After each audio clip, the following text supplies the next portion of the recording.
he's made us proud, and we raised this boy.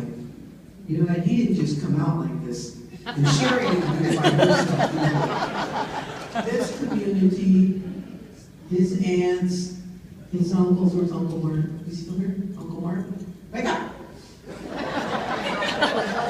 We raised this boy. So it's with the greatest love and affection. It's my brother, not me.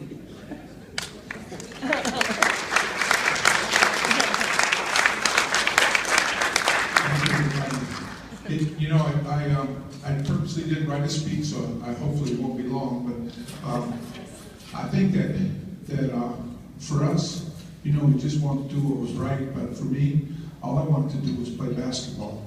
And I don't know if Gannon's in the room today, but if they are, I want to try to just finish the story that they tried to tell at Sheboygan News last week, because they almost got it. But see, Mike and I, we weren't writing a book. Mike and I had a common bond. We were just hanging out and eating breakfast, talking and reminiscing. And he's become I've known him for many years, but he's become my buddy and my friend because we have common interests. Part of it is writing. He wants to write a book about me. We're not going to do that. But in that story, it talked about, that Gannon story, it talked about this roughneck kid, Bobby alluded to a little bit, but got kicked out of school a whole bunch of times, and they kind of just left it there, you know? And I think everybody in the room would agree that I wasn't that bad a kid, was I? I know it's like With the silence and the laughter affirmed by my wife. I got the funny Bobby. No, but I think that I was. But there's one thing I wanted to do, is I wanted to play basketball. And I wanted to hang out in the Civic Center where they had snacks in the Boys Club. Now it's called Boys and Girls Club of America, but then they called it the Boys Club. And then there was girls that came to the Boys Club as well. And I've been hanging, the one I met in the Boys Club, I've been hanging out with her for 35 years, my wife Cheryl.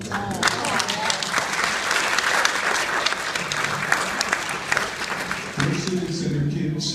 Our kids are Civic Center kids, and now our 12 grandchildren are Civic Center kids.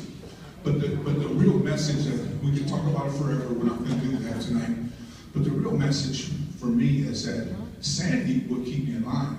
She didn't have no problem doing it. It was kind of a regular routine. The biggest thing is that they would try to do it, and then when they couldn't do it, then unfortunately they had to tell Uncle Percy.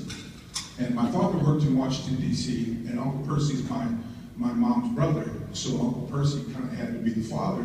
So when I get out of line at Civic Center, well, somebody had to tell him. It was usually Sandra, but Sandra always tried to get me in line before she did that. However, the most important part of this, and this is what I'd like to share with you today, is that the one time that Elma had to speak, I listened. Because this time, it wasn't Sandy that had been talking, Elma took me aside. Because this is what I was doing. You can imagine all these tables just like this. And I'd go in there and I'd clear all those tables out of the way, I'd move them out of the way, and then I'd shoot baskets for an hour. I played basketball every day just until about 40 years old. I love basketball. But then I'd be so mad at all the bingo players and then those mean people in the cars that take over our gym. We had one gym, today we got 5. You know, we have one gym now, we got some of the most state-of-the-art stuff because of gaming. But I didn't understand that. So I told all the chairs out of the way, I'd play basketball and leave them there. Well, I was in trouble again, and this time it wasn't Sandy, it was Elma. She sat me down, and she said, Steve, you just have to try to understand that if we don't play bingo, she literally pointed at the lights. I remember like it was yesterday, Elma, so sweet, you know. She said, absolutely. And she said, if we can't turn the lights on, you can't play basketball. And there's no snacks in the boys' club. And there's no basketballs. There's no baseballs. We can't do that. This is what we're doing. And you can understand that, can't you? And I did. And that was the turning point. That's where the article missed the point. Because the point is, because of these ladies, because of this community, we could turn the lights on. And we could play basketball. And now we have one of the best gymnasiums in the whole country. One of the best school systems in the whole country. We got some of the best elderly services in the whole country. Because we were brave enough not just to turn those lights on, but to keep those lights on. And that was really my story. That's what my life is.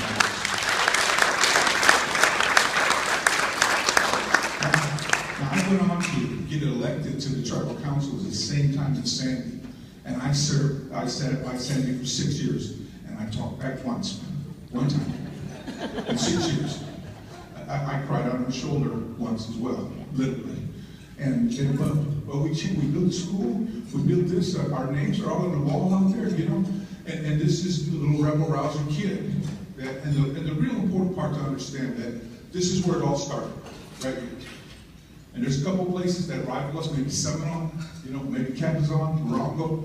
Yes, it's all true. But the bottom line is that if these folks and the people that stood with them didn't take a chance that day, we might all still be looking for jobs. I went to every gas station, convenience store, every place in Green Bay, couldn't even get a call back, couldn't wash a car, couldn't pump gas.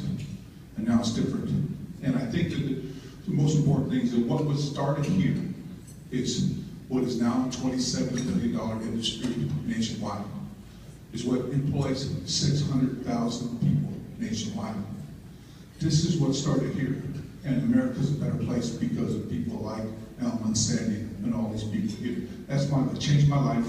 And I was a good boy because I wanted to play basketball. And I learned that day, and to try to understand. Now it took a little while, but I got it right after a while. It didn't turn over overnight that day. But I understand that how to keep the lights on. And that's all they did. They kept the lights on. They fed us kids and they took care of us. And what it's become is a $27 billion industry. And these are two of the heroes of this Indian gaming industry that I work in. I represent 184 tribes. I work in Washington, D.C., advocating on behalf of tribal government gaming. And it starts right here with these two ladies. And I want to just give them credit for this industry. Thank you for all the work they do.